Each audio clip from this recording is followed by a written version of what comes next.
ओम नमः शिवाय। शिवजी सदा सहाय। ओम नमः शिवाय। गुरुजी सदा सहाय। कोटि रुद्र संहिता का अध्याय 39। शिवरात्रि व्रत के उद्यापन की विधि। ऋषि बोले, सूत जी, अब हमें शिवरात्रि व्रत के उद्यापन की विधि बताइए, जिसका अनुष्ठान करने से साक्षात भगवान शंकर निश्चय ही प्रसन्न होते हैं।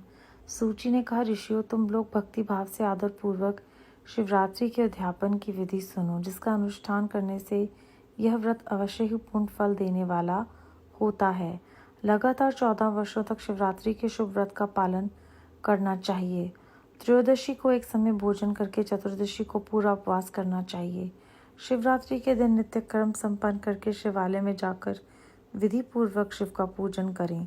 तत्पश्चात वहां यत्न पूर्वक एक दिव्य मंडल बनवाएं, जो तीनों लोकों में गौरी तिलक नाम से प्रसिद्ध है। उसके मध्य भाग में दिव्य लिंगतो भद्र मंडल की रचना करें, अथवा मंडप के भीतर सर्वतोभद्र मंडल का निर्माण करें। वहां प्राजापत्य नामक कलशों की स्थापना करनी चाहिए। वे शुभ कलश वस्त्र, फल और दक्षिणा के साथ होने चाहिए।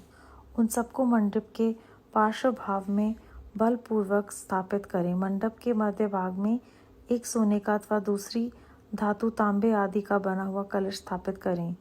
व्रती पुरुष उस कलश पर पार्वती सहित शिव की स्वर्णमयी प्रतिमा बनाकर रखें। वे प्रतिमा 1 पल तोले अथवा आधे पल सोने की होनी चाहिए, या जैसी अपनी शक्ति हो उसके अनुसार प्रतिमा बनवा लें।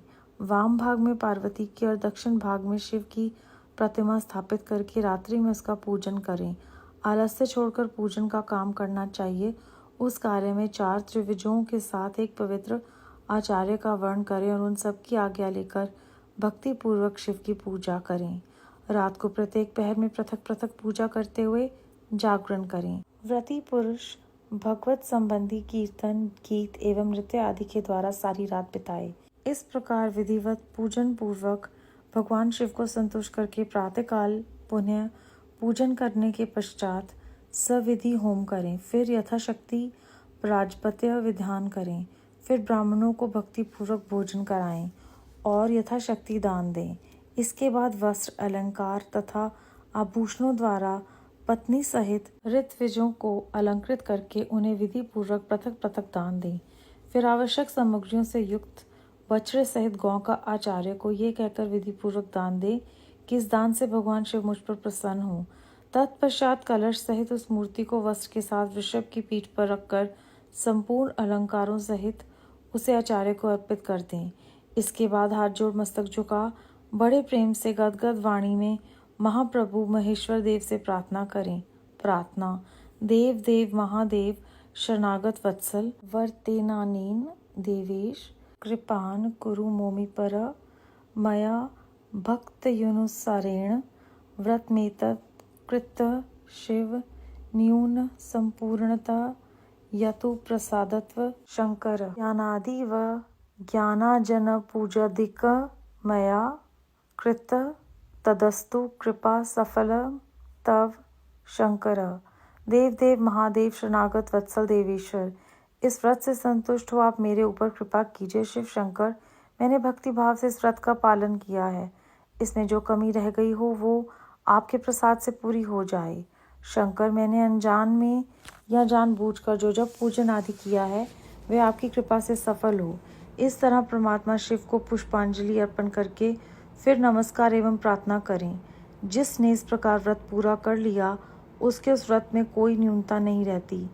उससे वह मनोवांछित सिद्धि प्राप्त कर लेता है, इसमें संशय नहीं।